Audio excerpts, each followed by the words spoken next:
China has grown more powerful economically. It's turned a lot of that economic might into military might. And as you would expect, they're beginning to, throw their weight around. They're acting much the way the United States acts.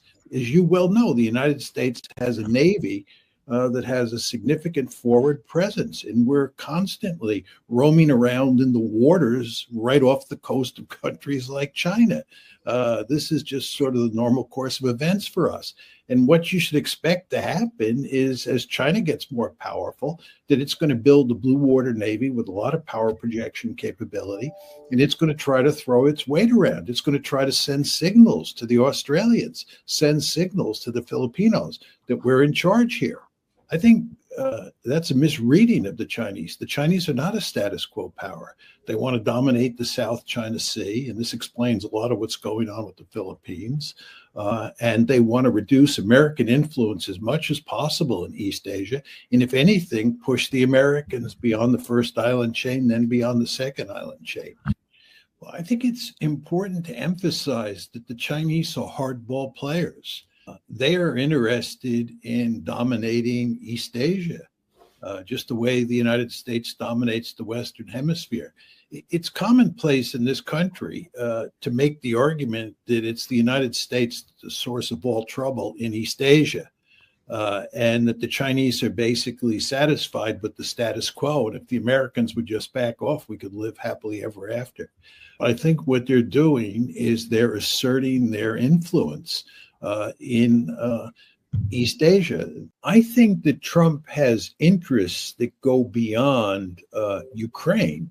I think Trump understands that there are a number of other security problems in Eastern Europe that need to be shut down. And that's why Trump is interested in this whole issue of crafting some sort of security architecture that covers Eastern Europe as well as all of Europe, if possible. I think both Trump and Putin want to put an end to the trouble that's been taking place in Europe in recent years. And that requires an overarching security architecture. So I think he has a lot of different reasons for wanting to end the Ukraine war. Now, you raised the issue of arms control and another START agreement. I think Trump is basically interested in an arms control agreement, but I think arms control moving forward is going to be an extremely thorny issue. And the reason is that we now live in a world where there are three great powers instead of two great powers. You and I are old enough to remember the Cold War and the great difficulty the United States and the Soviet Union had crafting arms control agreements when there were only two great powers in the system, the United States and the Soviet Union. Well, now you have three great powers, the Chinese, the Russians, and the Americans. And if you're going to craft meaningful arms control agreements dealing with things like strategic nuclear weapons or intermediate range nuclear weapons, it's going to have to be done with all three powers. And that's going to be very difficult to get agreement with all three. So I think arms control is going to have a very rocky future. I also think that Trump is interested in pivoting to Asia. I think that Trump has his gun sights on China. I think he's interested in containing China. And I think to do that, he understands that you want to pivot out of Europe to pivot toward East Asia. I also think he understands that pushing the Chinese and the Russians together, or to put it in slightly different terms, pushing the Russians into the arms of the Chinese by continuing this Ukraine war doesn't make any sense at all. So you have this rather unusual situation where it's Donald Trump who's talking about peace. He's a peace president. And it was Joe Biden who was the war president. And Zelensky and Biden were birds of a feather. And the problem that Zelensky faces is that he now is dealing with a partner, and I use that word loosely, in President Trump, who has a fundamentally different view on the whole issue of war versus peace. And what Trump wants to do is come up with a peaceful agreement that he argues, I think quite correctly, Trump I'm talking about here, will work to Zelensky's advantage or to Ukraine's advantage. It's funny, but I think both you and I agree that what Zelensky wants is not good for Ukraine. What Trump wants is good for Ukraine. The difference between Biden and Trump is just so stark. First of all, Trump is a much more forceful leader than Biden was. But furthermore, Biden was a warmonger, and Trump, for all his flaws, is not a warmonger.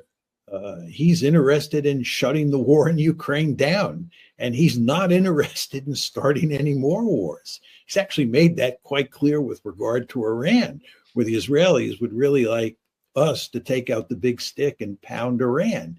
And he doesn't want a war with Iran, and he wants to shut this war down. This actually may work to cause Trump to call the Kremlin very quickly and to shut this one down as quickly as possible. You can tell a plausible story about how that happens. But I think the Russians are just sitting back and enjoying watching this.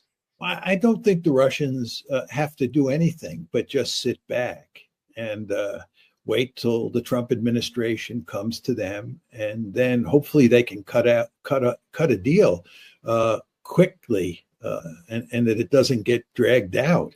That's what concerns me. I worry that the Ukrainians may be able to drag this out, in which case it would work to their disadvantage because they would just lose more territory and more people would get killed. Well, you want to remember that once Germany is on its own and Germany has to provide for its own security, it will think about the world much more differently than it does now, because now it has the United States sitting on top of it. Germany doesn't have nuclear weapons. What's going to happen if the United States leaves to Germany in the pursuit of nuclear weapons? Are they going to get their own nuclear weapons? Are they not? And furthermore, in between Germany and Russia, there is a lot of territory, and there's a lot of potential for conflict in that piece of territory between Russia and Germany, and a security competition could take place. So there are just all sorts of scenarios that are hard to predict that lead to big trouble. And what you want to do if you're a European is you want to head this trouble off at the pass. And the best way to do that is to keep Uncle Sam firmly enmeshed in the European security equation. I think they think that threat inflation is essential to keep their publics on board, and also as a way to maybe convince the Americans that the boogeyman is coming and that Europe needs help from the United States, much the way it did in World War I. There's an important economic dimension, but it's very important to understand that a large-scale American military presence in Europe serves as a pacifier. The Europeans like being subservient to the United States because the United States keeps the peace. Their great fear is not so much that the Russians are going to attack into Western Europe. Their great fear is that the Americans are going to leave and they're going to be left on their own. And they know what's happened in the past when they were left on their own. And it usually is not a happy ending. One is that Trump is deadly serious about putting an end to this war, improving relations with Putin and with the Russians more generally. Number two, you do not want to underestimate the amount of contempt that Trump has for the Europeans. And you also don't want to underestimate how anxious he is to greatly reduce, if not eliminate, our commitment to Europe. He basically thinks that NATO belongs in a museum, that it's not useful anymore.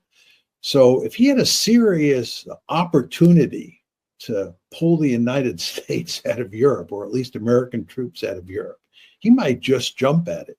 There are three big issues here. One is that Ukraine has to be a genuinely neutral state. It can't be in NATO. There can be no Western security guarantees, which basically add up to de facto membership in NATO. Ukraine has to be NATO. Ukraine has to be neutral. That's point number one. Point two is that the West and Ukraine have to accept the fact that Russia has annexed those 4 oblasts plus. That's non-negotiable. And then you have the demilitarization point, which is non-negotiable. There may be some minor changes on whether they can have 85,000 troops or 90,000 troops, who knows? But that's just minutia. You want to remember that the demilitarization issue was one of the issues that was discussed in the Istanbul Agreement or Istanbul negotiations back in March, April 2022. So this is not new.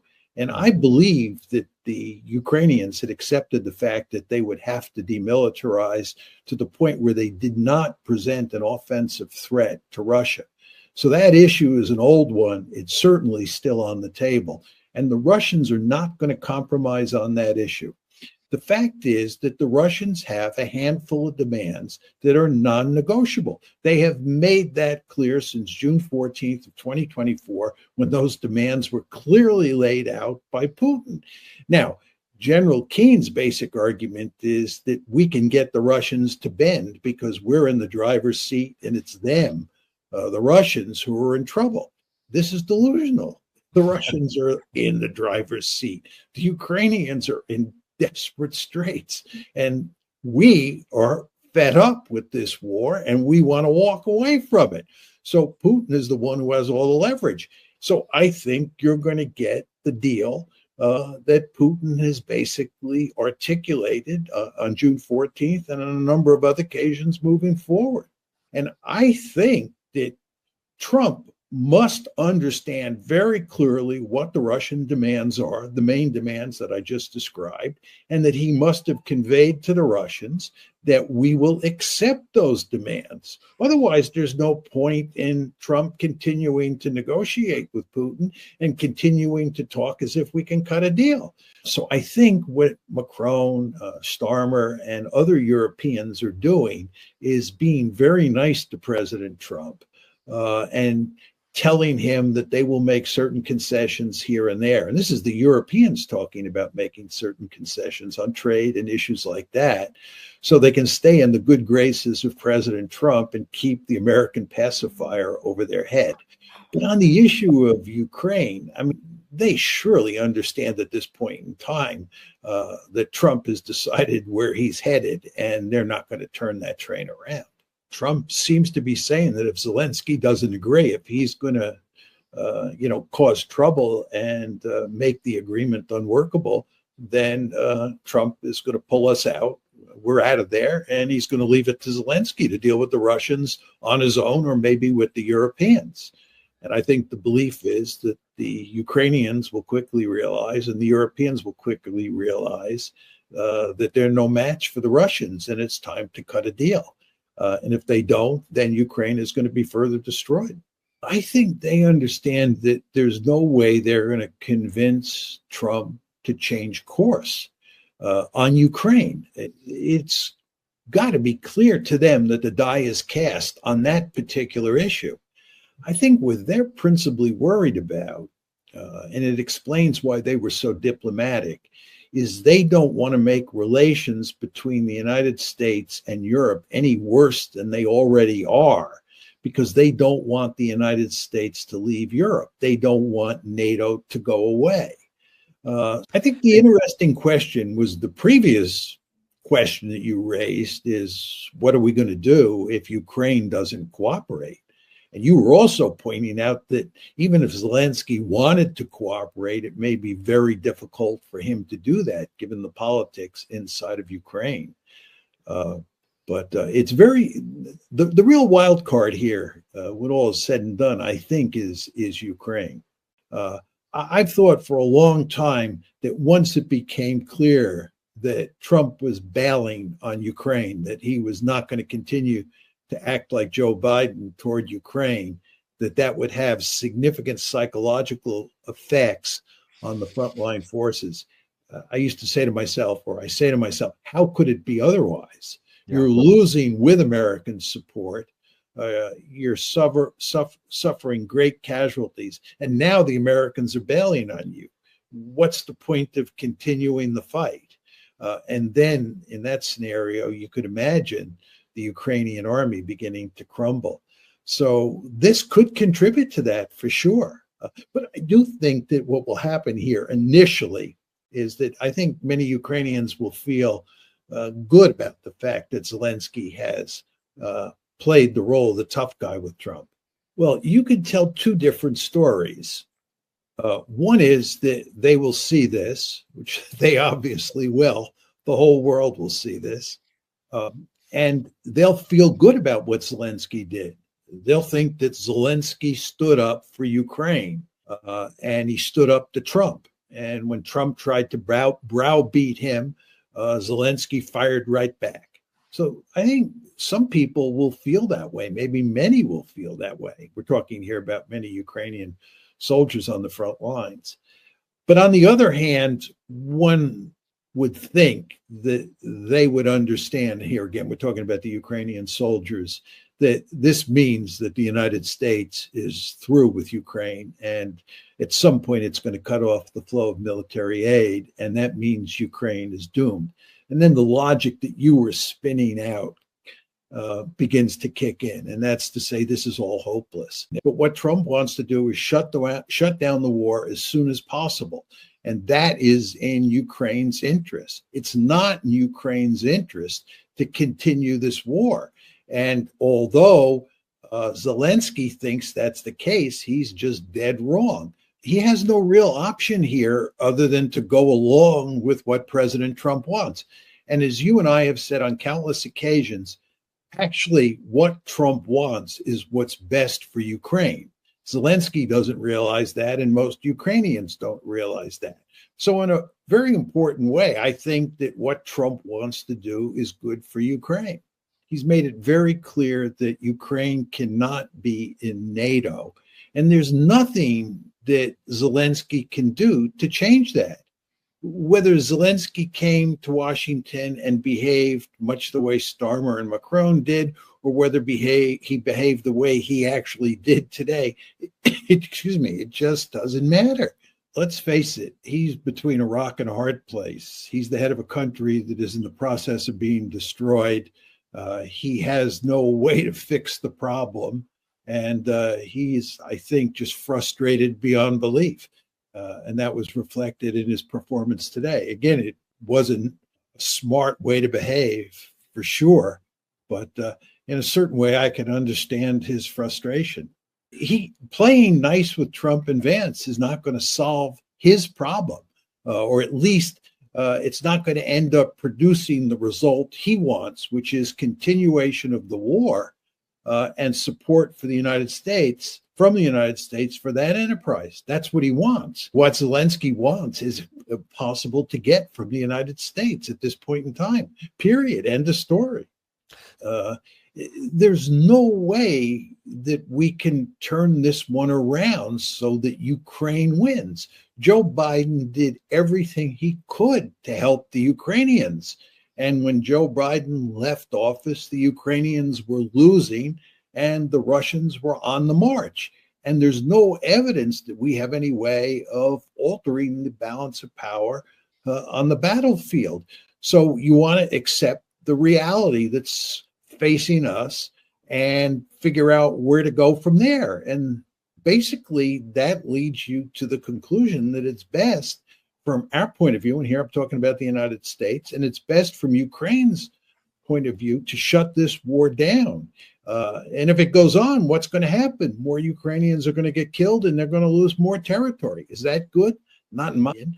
In my opinion, from both a moral and a strategic point of view, Trump is on the right track. The fact is that the United States refused to tell Ukraine that it would continue to provide security for it, that it would continue to support it in its war with Russia. So the mineral deal went nowhere. And again, this is why Zelensky is so frustrated today in this press conference before the meeting. Zelensky has no solution. The mineral deal didn't work out the way he wanted. So what is he going to do? And he misbehaved, and we saw the end result. The mineral deal, the whole idea was initiated by Zelensky. And really what he wanted to do was allow the United States to make a lot of money from Ukrainian minerals. And the quid pro quo would be that the United States would continue to provide security for Ukraine. My view is that it is likely that Trump will cut a deal with Trump and company. Surely know what the Russians want. They know what the Russian demands are. And it appears that they're willing to meet those demands. Otherwise, Trump wouldn't be saying that he had a really good conversation with Putin and that they understand each other and that he believes they can get a deal. So I think the deal is going to happen. Two simple reasons. One is the profound Russophobia in the West, and especially in the United States, because of the widespread belief that Putin is responsible for Trump winning in 2016. But that profound Russophobia gets in the way of seeing things clearly.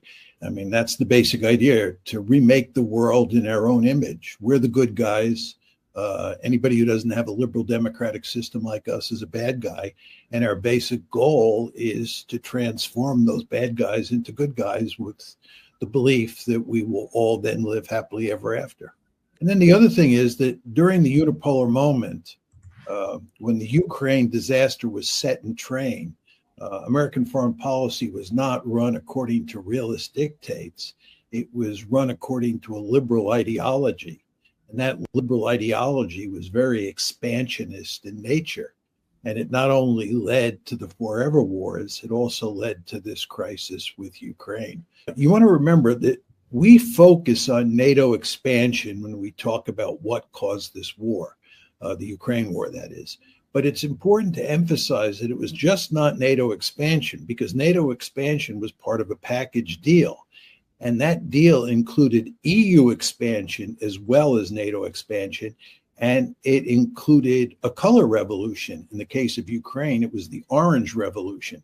And the idea was that we were going to put into power in Ukraine someone who would be sympathetic to the West, and we would turn Ukraine into a liberal democracy that was loyal to the United States. It's very important to understand that Donald Trump is the anomaly. And this is why so many Republicans and virtually all Democrats are screaming bloody murder about what Trump is doing with regard to U.S. relations with both Russia and the Europeans. The really important question was what were we going to do when the Cold War ended? The Soviet Union shortly thereafter disappeared, and we were the most powerful state in the world. We could have drawn down our commitments all over the world, reduced the number of bases, spent much less money on defense. But again, we pursued this liberal foreign policy that was designed to remake the world. And the end result is that, if anything, we increased the number of bases. We interfered in the politics of more countries than we even interfered in during the Cold War, and we spent huge amounts of money. But you want to remember that a lot of those bases in that huge Pentagon budget came out of the Cold War, which was a different story than what we saw in the unipolar moment. I like to say that the Republicans and the Democrats are Tweedledee and Tweedledum. That's true as long as you exclude Trump. But if you bring Trump into the equation, the Republicans with him at the helm look very different than the Democrats. I think initially they thought the United States was so powerful that it could just shove NATO expansion into both Georgia and Ukraine down the Russians' throat. And then I think they also believed that if a war did break out, that we would beat the Russians. I think this is why there was no really serious move on our part to prevent a war in February of 2022. And this is why once the war started, we advised Zelensky to walk away from the negotiations. We thought we had the Russians right where we wanted them, and we would inflict a decisive defeat on them. You want to remember that we shoved NATO expansion down their throat in 1999, and then we did it again in 2004. And I think the widespread belief in the corridors of power in the United States, and this, of course, includes Victoria Nuland, was that we could do it again with regard to Ukraine. I think it's this mentality that informed her thinking, and of course, the thinking of many others as well. Well, the Europeans just don't matter much. There are three players in this situation who really matter. One, obviously the Russians, two, obviously the Americans, and three, obviously the Ukrainians. But the Europeans don't matter much. To make this deal work, what Trump has to do is he has to satisfy the Russians. And then he has to get the Ukrainians to go along with the deal that Trump works out with the Russians. That's really the essence of what needs to be done here. And they'll in the end go along with whatever Trump and the Russians work out. The key is the Ukrainians. And the Europeans just don't matter much. They don't have much power. And furthermore, without the United States on top of them coordinating things, they're just huge collective action problems at play, and they're at each other's throats. So they just don't matter much. And the other thing is, if you think about this, Trump has no exit option. If he walks away from the negotiations, what does he do then? He ends up as Joe Biden too. And that's not what he wants. And the Russians have surely figured this out, that Trump really has no option but to just go forward. I mean, we're losing on the battlefield. There's no way we can rescue the situation. But you want to understand that from Trump's point of view at this point in time, the name of the game is to make sure he does everything possible to get the Ukrainians to agree to the deal that he works out with the Russians. That's going to be mighty difficult to do.